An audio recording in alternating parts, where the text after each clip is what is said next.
Guys, आज के इस वीडियो लेक्चर में आपका स्वागत है। और आज का यह वीडियो क्लास 12 का अर्थात 12वीं क्लास का प्रो सेक्शन का ऑगर्ल विद द बास्केट फर्स्ट जो लेसन है उसका मैं सेकेंड पार्ट लेकर के मौजूद हूँ।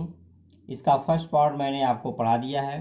यदि अभी तक आपने वह पार्ट नहीं देखा है तो आप उस पार्ट्स को देख लें ताकि आपको बेहतर ढंग से समझ में आना शुरू हो जाए। स्टूडेंट्स देखें, आज हमको पढ़ना है the children selling baskets were sons and daughters of these refugees. Students हमें यहीं से पढ़ना है, इसके पहले मैं पढ़ा दिया हूँ। सो आप जो है फर्स्ट वीडियो को आप देख लें, जिसका लिंक इसके डिस्क्रिप्शन से मिल जाएगा तो बेहतर रहेगा। देखें, बताता लेखक द चिल्ड्रेन बच्चे सेलिंग बास्केट्स जो टोकरियाँ बेच रहे थे अर्थात टोकरियाँ बेचने वाले बच्चे वर थे सन्स पुत्र एंड डॉटर्स पुत्रियां ऑफ दीज रिफ्यूजीज इन्हीं शरणार्थियों के। लेखक बताता है विलियम सी डगलस कहते हैं कि जो बच्चे टोकरियां बेच रहे थे वह इन्हीं शरणार्थियों के पुत्र और पुत्रियां थे। शरणार्थी का तात्पर्य यहाँ जो पाकिस्तान से हिंदुस्तान में लोग आए हुए थे बंटवारे के टाइम में उनका जिक्र यहाँ कर रहा है। तो जो टोकरी बेच रहे थे बच्चे स्टेशन पर वह इन्हीं लोगों के पुत्र और पुत्रियां थे। आगे बढ़ते हैं। दे वे लोग और अथवा देयर पेरेंट्स उनके माता पिता और रिलेटिव्स या उनके रिश्तेदार सगे संबंधी हैड गैदर्ड से इकट्ठा हो गए थे इन द सिटी शहरों में। सेटिंग अप स्थापित करना, लगा लिए थे। स्टॉल्स दुकानें। मैन्युफैक्चरिंग का तात्पर्य उत्पादन करने से है, उत्पादन कर रहे थे। सिंपल आर्टिकल्स, सिंपल में साधारण, आर्टिकल्स का मतलब होता है सामान, यहाँ सामान से मतलब है वस्तुएं। Trying to make a living in market, to make a living का तात्पर्य है जीवन बिताने को, धन कमाना, अर्थात जीवन बिताने के लिए धन कमाने का प्रयास कर रहे थे ऑलरेडी, जो पहले से ही ओवर क्राउडेड, जो बता रहा ओवर क्राउडेड का मतलब होगा कि बहुत भीड़ भाड़ वाला, अर्थात आप ऐसे देख लें, बता रहा है कि वे या उनके माँ बाप या रिश्तेदार शहरों में इकट्ठे हो गए थे। छोटी जो खुली हुई दुकानें थी, स्टॉल का मतलब होता है चलती फिरती दुकान लगा करके और साधारण वस्तुएं बना करके वे लोग पहले से ही बेहद भीड़ भाड़ वाले बाजारों में उन्हें बेच करके अपनी रोजी रोटी कमाने का, अपनी जिंदगी बसर करने का प्रयास कर रहे थे। स्टूडेंट्स, इन लोगों का मतलब केवल किसी तरह से अपने भूख को मिटाना ही था। पैसा अर्निंग करके सेविंग करना फ्यूचर के लिए यह बहुत दूर की बात थी, क्योंकि ये सारे के सारे लोग भूखमरी के कगार थे। अब बता रहा है कि ये लोग रहते कहाँ थे। They lived subject no helping और मेन वर्ब सेकेंड फॉर्म। वे रहते थे इन क्लॉथ कपड़े के, एंड ग्रॉस शेड गारा घास के बनी हुई मकानों में, दैट लाइन द स्ट्रीट जो गलियों में पंक्तियों में लगी हुई थी। देख लें, करा कपड़े या घास के बने छायादार स्थानों में वे लोग रहा करते थे, रहते थे, जिनकी पंक्तियां गलियों में लगी हुई थी। ये सभी के सभी लोग जब पाकिस्तान से आए तो आकर के एक साथ कहीं जहां इनको जगह मिला उपयुक्त वहीं लाइन से अपने मकान को बना लिए। अब मकान बनाने के लिए इनके पास पैसे तो थे नहीं, तो जो इनको मिला घास फूस या जो भी पॉलीथीन मिला उसे जो है किसी तरह से बनाए। अब किसानों का जिक्र कर रहा है। द पीजेंट्स, पीजेंट्स का मतलब यहाँ किसान होगा, जो किसान थे, किसान वर्ग के थे। एमोंग दीज रिफ्यूजीज, इन शरणार्थियों के बीच में। ऐसा नहीं है कि जितने पाकिस्तान से आए सब आकर के सामान को ही बेचने लगे, कुछ आकर के इसमें जो है हिंदुस्तान में किसानी का भी काम करने लगे। तो the peasants among these refugees, इन शरणार्थियों के बीच में जो किसान लोग रहते थे, हैड बीन एकस्टम्ड, एकस्टम्ड का मतलब होता है अभ्यस्त हो जाना, अभ्यस्त होना, अभ्यस्त का मतलब होता है हैबिचुअल हो जाना, आदती हो जाना। टू लिटिल, इस छोटे से, all their lives for the annual income, कह रहा है अपनी इस छोटी सी आय पर, जो उनकी वार्षिक आय थी उसी पर वह अपने आप को अभ्यस्त बना लिए थे। ऑफ एन एग्रीकल्चरल फैमिली अर्थात कृषि कार्य करने वाले परिवार की वार्षिक आय, एनुअल वार्षिक income I, does not exceed का मतलब होता है अधिक होना ऑन एन एवरेज औसतन $100 अ ईयर, करा एक साल का $100। अर्थात आप ऐसे समझ लें कि बता रहा है इन शरणार्थियों में जो किसान वर्ग के लोग थे जो आकर के खेती का काम करने लगे, वे थोड़े से में ही गुजारा करने के आदती हो गए थे, क्योंकि जो खेतीहर की वार्षिक आय औसतन $100 से अधिक नहीं थी। अर्थात एक साल में जो कृषि कार्य करने वाले व्यक्ति थे वह $100 से अधिक उनकी आय नहीं हो पाती थी खेती से। द एवरेज औसत अनस्किल्ड लेबरर कह रहा है जो उसमें अकुशल मजदूर थे। यह देखिए स्टूडेंट लिखा है लेबर नहीं लिखा है। अक्सर हम लोग गलत बोलते हैं कि यार मेरा मकान का काम चल रहा था और मुझे ना 5 लेबर की जरूरत थी, तो वह गलत है, 5 लेबरर्स होगा, लेबर नहीं। मैक्स 30 सेंट्स अ डे, एक दिन का 30 सेंट्स कमाते थे, और लेस देन $2 अ वीक, या एक सप्ताह का $2 से भी कम कमाते थे स्टूडेंट्स। जैसे हमारे इंडिया में 1 रुपये, 1 रुपये में 100 पैसे होते हैं, उसी तरह से आप अमेरिका में जाएंगे, अमेरिका की करेंसी देखेंगे तो वहाँ का $1 बराबर 100 सेंट्स होता है। तो बता रहा है एक दिन का 30 सेंट्स हुआ, तो 7 दिन का आप देखेंगे 210 सेंट हुआ। वही बता रहा है कि सप्ताह का $2 होता है, और एक साल में 52 जो है सप्ताह होते हैं, तो 52 दूनी 104 हुआ, यानी $100 करीब इनका एक साल का हो रहा है, यह बता रहा है। तो बता रहा है और लेस देन $2 अ वीक, बता रहा है कि एक औसत दर्जे का अकुशल मजदूर 30 सेंट प्रतिदिन या $2 से कम प्रति सप्ताह कमाता है। अब बता रहा है कि इनका भोजन कैसे होता था। There is 1 meal a day, ये दिन में केवल एक बार ही भोजन करते थे। डैश दिया है, इसका मतलब भोजन के बारे में बता रहा है। भोजन में उनको क्या क्या मिलता था, क्या वो ले पाते थे, एन ओनियन एक प्याज, और पीस ऑफ ब्रेड रोटी का एक टुकड़ा, अ बाउल ऑफ पल्स बता रहा है एक कटोरी दाल विद मिल्क, को भी दूध के साथ, परहैप्स शायद अ बीट ऑफ गोट चीज, बता रहा है शायद बकरी के दूध का बना हुआ जो पनीर होता था उस पनीर के 2 टुकड़े को लेते थे। नो टी, कोई चाय नहीं था। नो कॉफ़ी, कोई कॉफ़ी नहीं जो है वो लोग पीते थे। नो फैट, उनमें कोई भी वसा युक्त भोजन उनको नहीं मिलती थी। नो स्वीट्स, न कोई मिठाई थी, नो मीट, और न ही कोई मांस उनको मिलता था। देखना बता रहा है कि इन्हें एक दिन में एक भोजन जिसमें एक प्याज, रोटी का एक टुकड़ा, दूध के साथ एक कटोरी भर दाल, और शायद बकरी के दूध का थोड़ा सा पनीर मिलता था। चाय, कॉफ़ी, घी, तेल, मिठाई या मांस की कोई भी बात तक नहीं थी।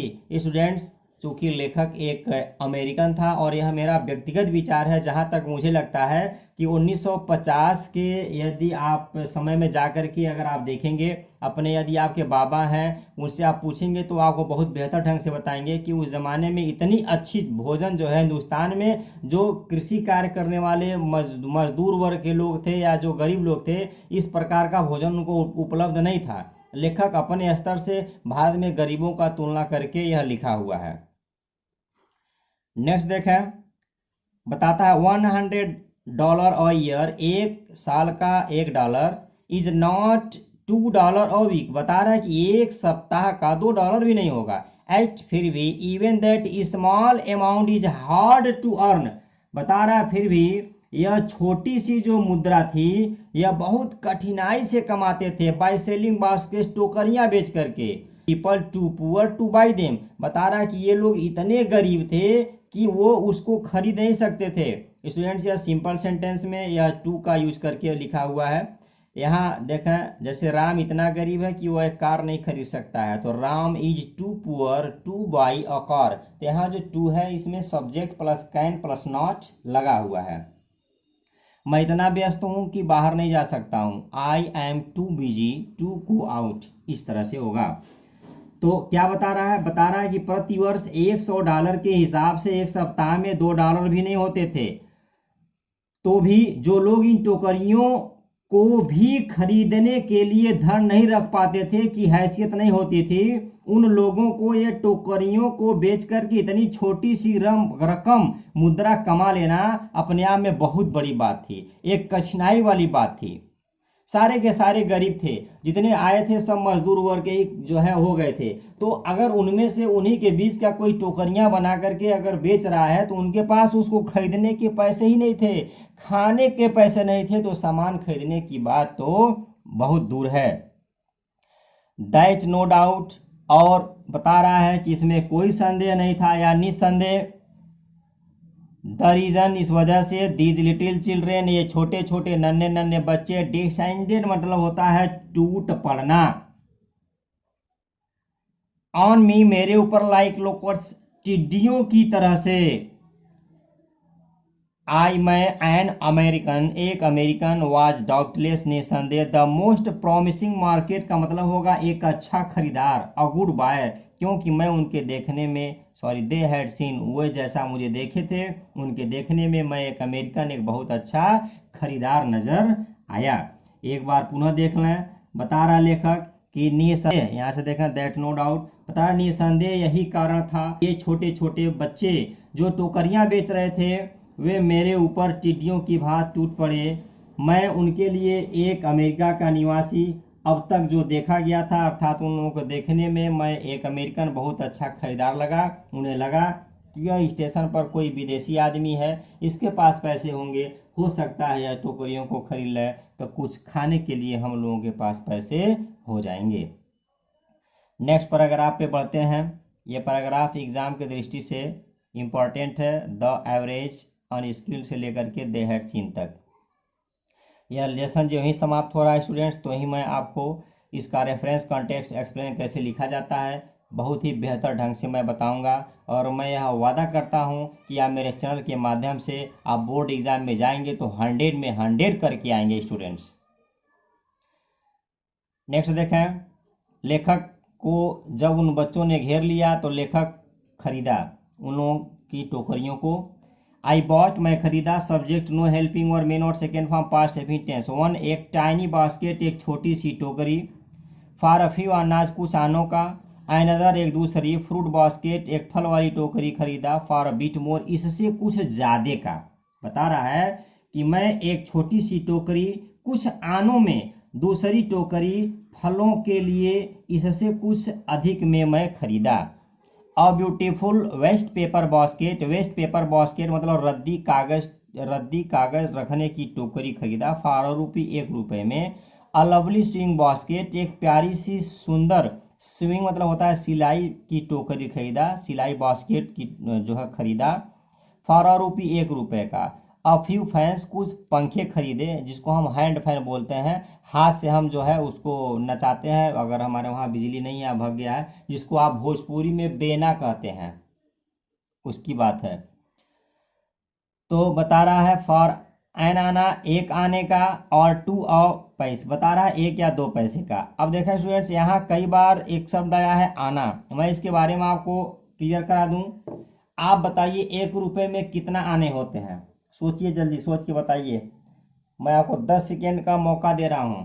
1 रुपये में कितने आने होते हैं?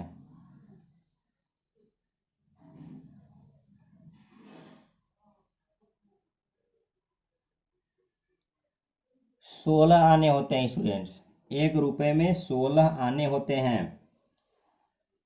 यह जैसे जैसे हम आगे बढ़ते जा रहे हैं, करेंसी जो है उस प्रकार से उसमें थोड़ा बहुत हमको चेंजेस देखने को मिलता है। अभी आप चूँकि इंटर के छात्र हैं, इंटर के स्टूडेंट्स हैं, तो आपने 10 पैसे, 5 पैसे और 20 पैसे का वह जो है वह करेंसी नहीं देखा होगा। हम लोगों ने उसे देखा हुआ है, चलता था। अभी आप देखेंगे तो रुपया, पैसा, आना, कौड़ी, दमड़ी भी चलता था। आप सुने होंगे, कहावत कहा जाता है कि चमड़ी चली जाए लेकिन दमड़ी न जाए। तो दमड़ी का मतलब मुद्रा से है, तो दमड़ी है, कौड़ी है, कहता है फूटी कौड़ी नहीं देंगे, तो कौड़ी का तात्पर्य भी वह एक करेंसी है, हिंदुस्तान की करेंसी है, भारत की करेंसी है। तो 1 रुपये में 16 आने होते हैं।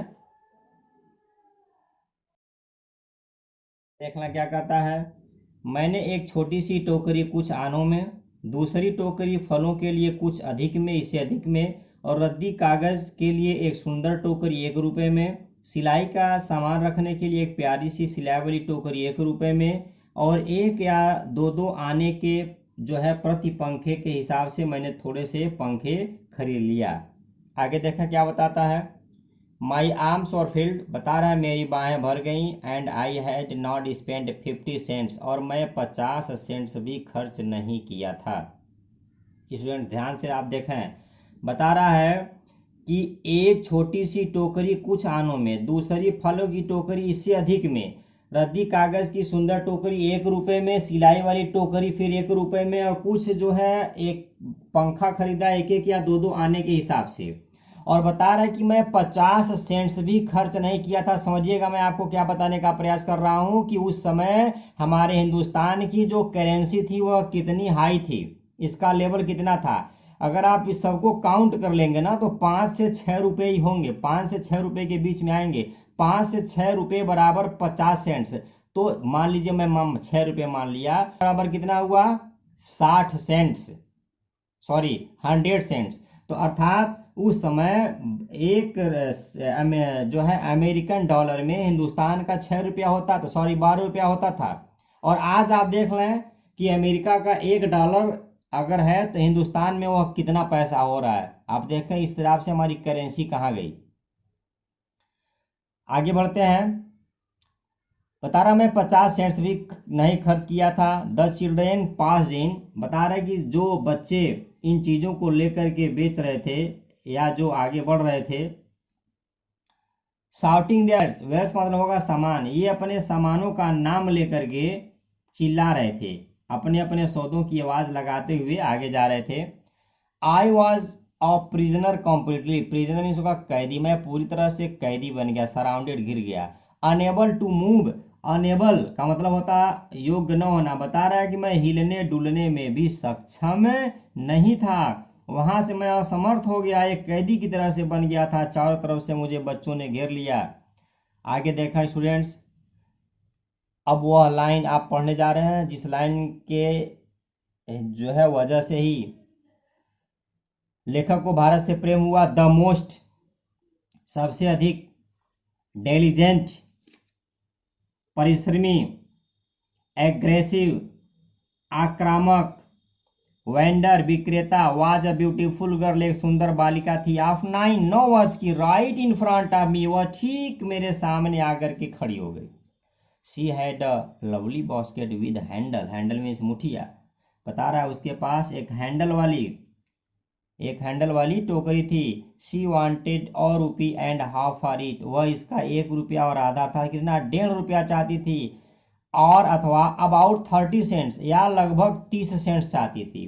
30 सेंट्स बराबर 1.5 रुपये, तो 60 सेंट्स बराबर 3 रुपये, और फिर आप जो है 30 ऐड कर लें, देख लें कितना हो रहा है 1 रुपये में। सी वॉज एन अर्नेस्ट प्लेडर, बता रहा है कि अर्नेस्ट प्लेडर का मतलब होगा लगन व ईमानदारी के साथ काम करने वाली थी। There were tears in her eyes, उसकी आंखों में आंसू थे, वो आंसू भूख के थे। शी प्लीडेड, वह निवेदन की, रिक्वेस्ट की, and begged in tones, tones का मतलब होगा लहजा और स्वर, और अपने स्वर में वह इस प्रकार से बेग्ड अर्थात भीख मांगने की तरह से रिक्वेस्ट की, गिड़गिड़ाई, that would ring any heart, ring any heart का मतलब होगा कि किसी के हृदय को भी द्रवित कर देना। वह इस प्रकार से याचना की कि किसी का भी दिल पसीज उठता था। आगे देख लें एक बार पुनः इसका आई बार से एनी हार्ट तक देख लें। लेखक बताता है कि मैंने एक छोटी सी टोकरी कुछ आनों में, दूसरी टोकरी फलों के लिए इससे कुछ अधिक में, रद्दी कागज के लिए एक सुंदर सी टोकरी 1 रुपये में, सिलाई का सामान रखने के लिए एक प्यारी सी टोकरी 1 रुपये में, एक और दो दो आने के प्रति पंखे के हिसाब से कुछ पंखे खरीदे, मेरी बाहें भर गईं। बता रहा है मैंने 50 सेंट्स भी खर्च नहीं किए थे। और बता रहा है कि अपने अपने सौदों की आवाज़ लगाते हुए बच्चे आते चले गए, और लेखक पूरी तरह से घिर गया और एक असमर्थ हो गया, कैदियों की तरह से बच्चों के बीच में हो गया। सबसे अधिक मेहनती तथा जोर देकर के माल बेचने वाली जो बालिका थी 9 वर्ष की, वह लेखक के ठीक सामने खड़ी हो गई थी। उसके पास एक हैंडल वाली एक प्यारी सी टोकरी थी। वह उसके लिए 1.5 रुपये या लगभग अमेरिकन करेंसी में 30 सेंट्स चाहती थी। उसकी याचना में बड़ी लगन थी, उसकी आंखों में आंसू थे और उसने जिन स्वरों में विनती याचना रिक्वेस्ट की, उसे लेखक का हृदय द्रवित हो गया। लेखक कहता है मेरा नहीं, कोई भी अगर होगा, कोई भी होगा तो किसी का भी हृदय द्रवित हो जाएगा। तो स्टूडेंट्स, काफी बेहतर ढंग से लगातार वीडियो मैं आपके लिए अपलोड कर रहा हूं। यदि आप मेरे चैनल पर नए हैं तो आपका स्वागत है। यदि अभी तक आपने मेरे चैनल को सब्सक्राइब नहीं किया है तो आप मेरे चैनल को सब्सक्राइब कर लें, ताकि जब भी मैं वीडियो अपलोड करूं तो वीडियो का नोटिफिकेशन सबसे पहले आपके पास पहुंचे। तो स्टूडेंट्स, फिर हम नए वीडियो में इसका अगला पार्ट लेकर के कल हाजिर होंगे। तब तक के लिए गुड बाय।